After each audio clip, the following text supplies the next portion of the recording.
Masyarakat Kabupaten Badung tidak khawatir lagi dengan keberadaan sampah plastik. Sampah plastik yang sulit terurai oleh lingkungan kini diolah menjadi bahan bakar minyak.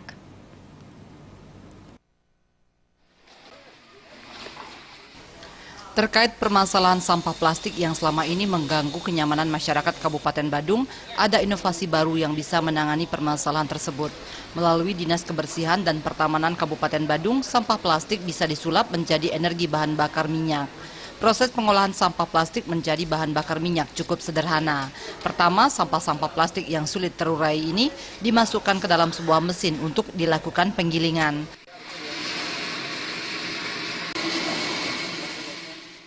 Kemudian penggilingan plastik menghasilkan cairan minyak yang keluar dari mesin tersebut. Minyak tersebut dapat digunakan sebagai bahan bakar minyak atau BBM.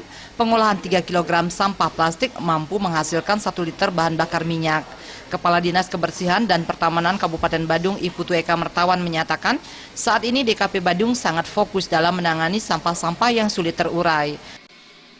Untuk pengolahan plastik yang kami laksanakan di tempat pengolahan sampah terpadu yang lazim kami sebut rumah hijau di Puspom Badung ini, kami fokus mengolah sampah plastik yang tidak bernilai seperti tas kresek maupun kulit-kulit botol plastik.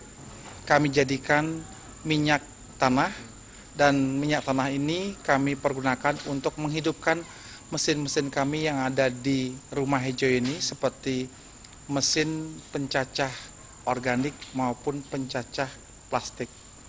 Dengan real ini kami berharap masyarakat bisa meniru, karena kami sebut proyek rumah hijau ini adalah percontohan dalam penanganan sampah secara terintegrasi.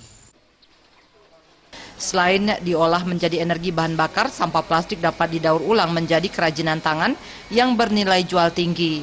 Eka Mertawan berharap agar kedepannya di setiap kecamatan juga dapat mengolah sampah plastik menjadi energi maupun inovasi kreatif lainnya. Dengan demikian, sampah-sampah plastik ini tidak mengganggu kenyamanan. Andika